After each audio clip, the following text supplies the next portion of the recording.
Yeah.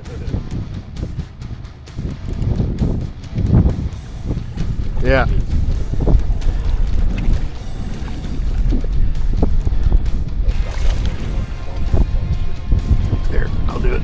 Oh, you got it? All right. Yay! We're on the board. Yeah.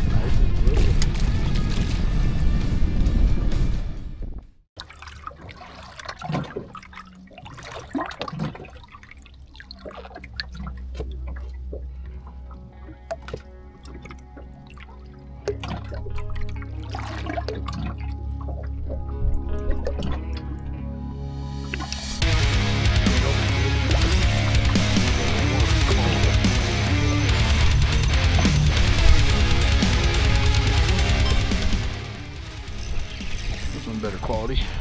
Yeah. Yeah, I don't know if he's toad level, but he's better than the last one I got. There you go.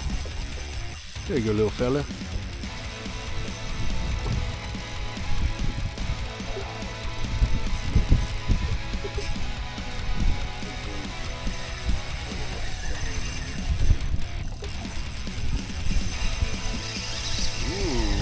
Might be a good one. Yeah, exactly. Yeah.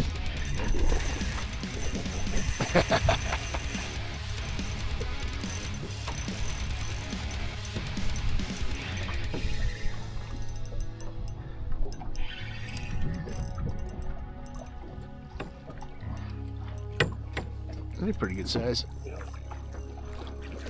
Yay! There we go. Bye-bye. Let me go. Oh, yeah. Got so many pictures of fish like that. Come on. Go! He's out of there.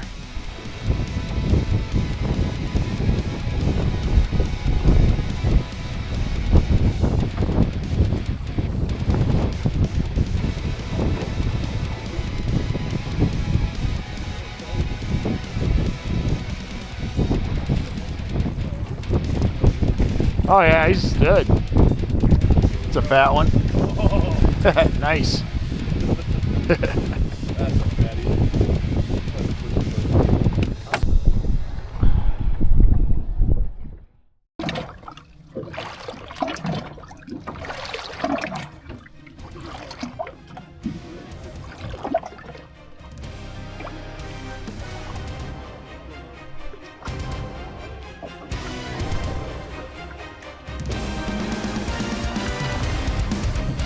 There it is.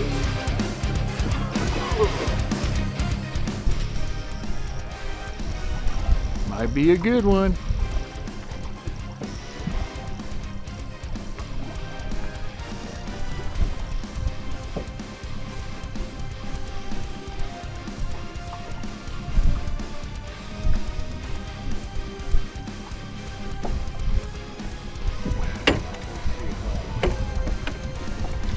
Got him with that net? All right. Oh, yeah. That's a tank right there. Oh, he's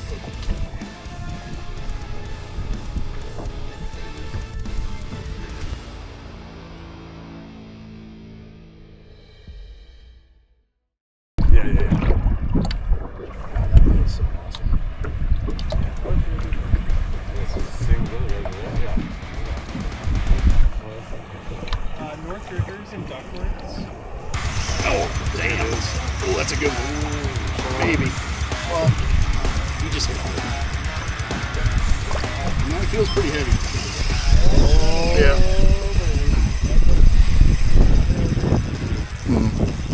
Good job. Yeah. Next time you just listen to me, alright? Yeah. Jesus, son. Got to start hand braking it. Oh my God. Yeah.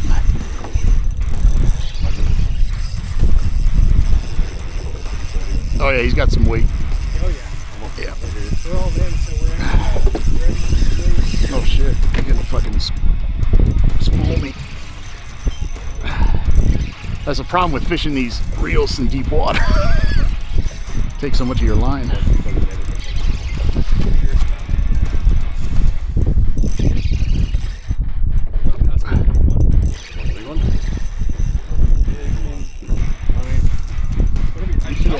Yeah. Oh yeah, for sure. If you see it, it'll leave in that hole. The 6 ends. Yeah. Oh yeah. It feels pretty good, but you don't feel heavy like that one at Spider that one time. Yeah, but it's burnt. Yeah, that's true. Take it down on it for sure.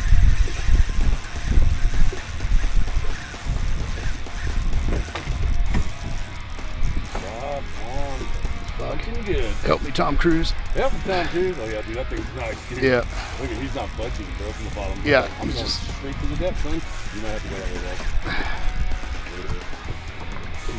there we go. I need to get some line back.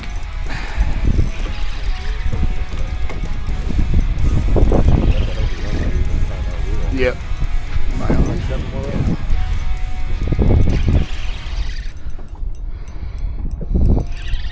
All right, finally got pyramid arm.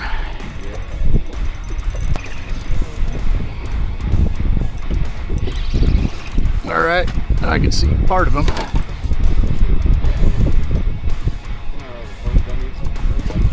Oh, that's a good one. Yeah, he's fat as hell.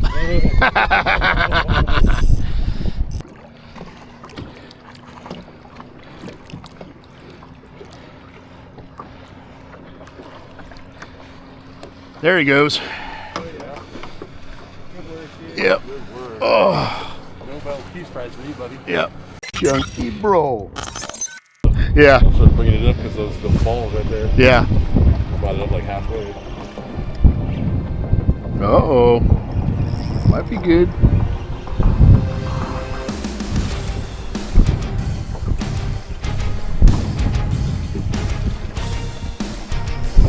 Yeah. Yeah, there we go. Yeah. Got one of them submarine fish. Oh man. Maxi now. Yeah. Yeah, one second. Yeah.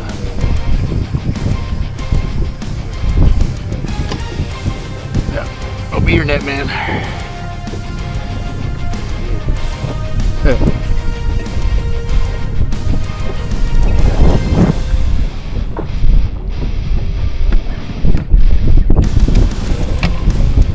Good. Yeah, I just want to get out of his way. Yeah.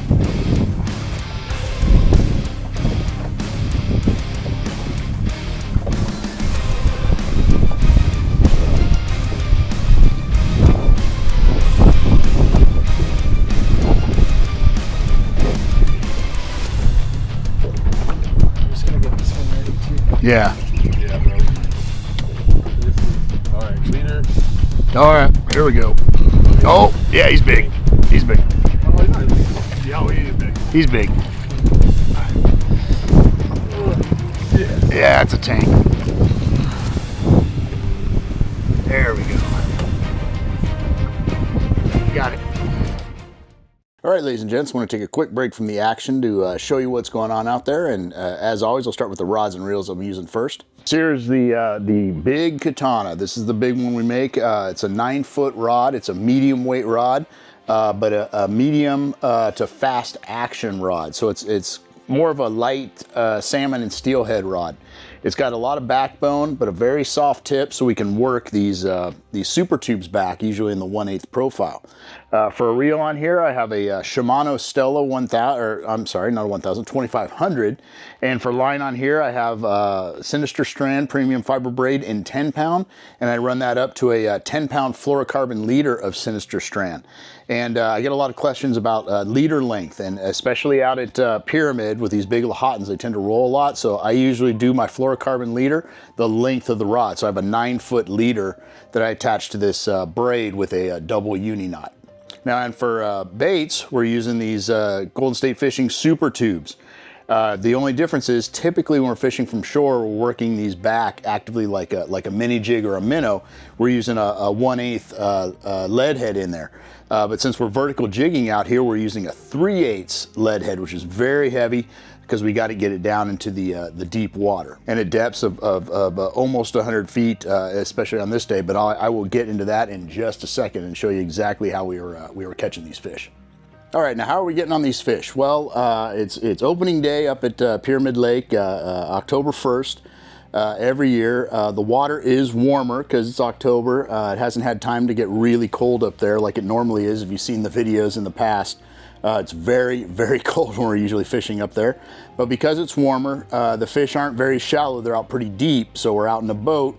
And the best way to get at these fish that are deep is to vertical jig for them. And what these big Lahontans do is they will follow around these schools of juvenile chubs, like the kiwi and the I forget the other one, the tui chub, and they're these chub fry, getting these large schools, and the big Lahontans follow them and feed on them basically. So it's kind of like tuna fishing in the ocean. You know, the tuna will get on a school of you know, whatever, smelt or anchovies, and they attack them, and the anchovies or these tui chubs will get into these balls and they'll get real tight groups for their own protection because they don't know what else to do. And these big Lahontans will be on the peripheral taking runs at them. So we're looking for drop-offs, and we're looking for large bait balls with fish underneath them basically. And these drop-offs, the spot we're fishing is right off Pelican, in between Pelican Beach and Windlass Beach, if you know the area. And there's a good drop-off there, and it goes from about 30 feet down to a little over 100 feet. And that's where these Lahontans are kind of hunting, and as these bait balls or these large schools of bait fish are going by. So all we're doing with these 3/8 ounce SuperTubes is dropping them almost straight down, all the way down as far as we can go, and just jigging it up and letting it sink, and jigging it up and letting it sink. And then we might give it a few reel cranks and repeat the process, because we can't tell exactly all the time what depth the fish are, and they're moving around quite a bit. They aren't just sitting still. So they're kind of cruising in these big circles, following these big schools of bait, right? So most of the time we're just up and down, real easy. Sometimes we give it a few reel cranks, up and down, a few reel cranks, and we kind of work our way up the column to see if there's any shallow. Because there were a few times we picked some off in about 30 to 40 feet of water, but most of the fish we caught were down near close to 100 feet of water, very, very deep. But when you're vertical jigging, if you haven't done it before, the fish are going to bite on the fall. So when you come up, usually you're not going to feel a bite. Once in a while you will, but it's very rare. Usually what will happen, you'll come up and you let your rod tip go down, and as that bait's falling, that's when the trout picks it up. So one of two things will happen. Either if you're watching the line or paying attention, you'll be jigging up and you'll see your line go down as the weight of your jig pulls the line straight, right? But then sometimes you'll come up, and as you release and go down, the line will not go down, but you won't feel anything. But if the line's not going down, something has happened and the fish has it. So you'll see us sometimes come up, and it'll look a little unusual, like you won't see our rod bounce, but we'll come up and we won't get any tension till we're way up here, right? Because we got to get that line, all that slack out till we can feel the fish and set the hook. So that's really all there is to it. Vertical jigging is super simple as long as you got a boat. You can do it in a float tube or a kayak. And you just got to find the fish and locate where the fish are. And typically they follow the bait. So you get near a drop off, you see some bait balls. Look like big masses on a fish finder, or sometimes you can even visually see them. Sometimes they were coming by the boat and it looked like a big black mob of seaweed a few feet under the water, and you look down and it was a huge school of bait fish. And almost 99% of the time, there's some big trout under it, causing all those chubs to school up and form this ball for protection. So you drop down on it or cast near it, and most of the time you'll get bit. Sometimes you don't, but you just wait for something else to come by, or move spots where you see more activity on your fish finder or even on the surface, and just drop down or make a cast and let it sink down to where you think they are, and start working it back, or just start popping it up and letting it sink. and you'll hook them up, and that's what we were doing, and it was absolutely a really, really good bite at times. There were some slow bits, but most of the time the bite was really, really good out there, and a lot of it was because those fish have been off all summer and haven't seen a lot of artificial lures. They're just kind of foraging on what's in the water, and a bunch of us were out there fishing for them, and got them excited, and we got a lot of fish to the net. So let's get back to the video and see what else happened out there.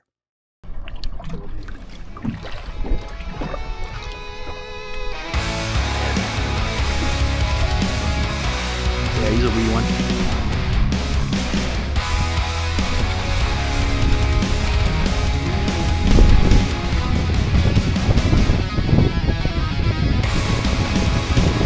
There you go. Yep. Now you can see it, right?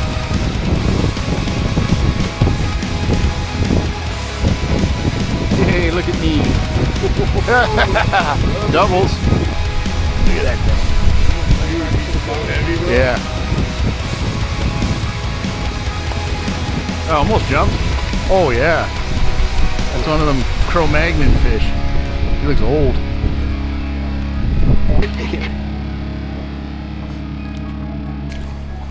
There you go, bud. Oh. All right, ladies and gents, there you have it. Awesome trip out there. It's the first time me and Esty have fished an opener out there, and from now on, it will not be the last. Had an absolute blast out there. There were a lot of people. The launch line for people to launch boats was insanely long, but fortunately, most of the folks out there know what they're doing. They're experienced boaters, so the line went very quick. Everybody's able to back their boats down and get them in the water fairly quickly. So it's very well organized. They had the rangers out there from the tribe and all that helping out.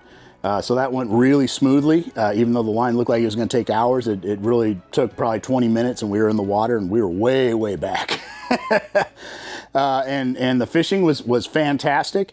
But you're going to be doing a lot of vertical jigging, not a lot of casting and retrieving like we normally do up there. So that is a little bit different, but still a lot of fun. And we got onto some really nice fish, as you can see in the video. So definitely encourage you guys to go out there. If you've never been, I would, if it's your first time, I would wait, especially if you don't have a boat. Wait till it gets a little bit colder, like end of December, early January, February. That's when we have the best luck with the fish getting closer to shore, at least the big fish, the really big fish. That's a real good time to go, but it does get very cold.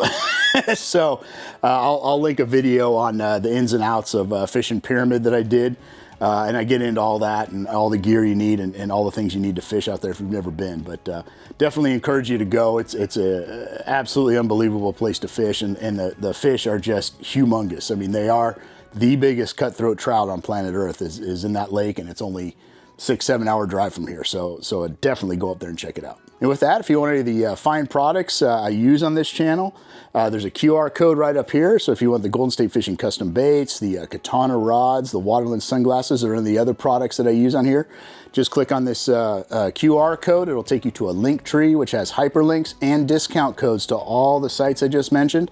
And you can get discounts up to 15% off. So definitely check that out. They're outstanding products, or I would not put them on the channel, and I wouldn't use them myself. So check them out, and you may be able to save yourself a little bit of money if you make a purchase. So if you like what you saw here, please leave us a like and a subscribe. Really helps the channel. If you have any questions or comments, please leave those here. I do my best to get back to you in a timely manner. You can also contact me on my Instagram at Seaspanker Outdoors. And coming up, basically the SoCal season's kicking off, so a lot of local stuff. The only trips we're going to be doing is back out to the mid every other month or once a month. The rest of the time, we're going to be local, fishing Santa River Lakes, the county parks. Really want to get out to Jess Ranch and check that place out. I've only been once years ago. So I'm excited to go back out there and all the other local spots. I think Gregory just got a huge stock, so want to get back out to Gregory. So a lot of stuff going on here at the home front. So I will be out there, and I hope to see you guys out there. And hopefully see you next time in Tight Lines.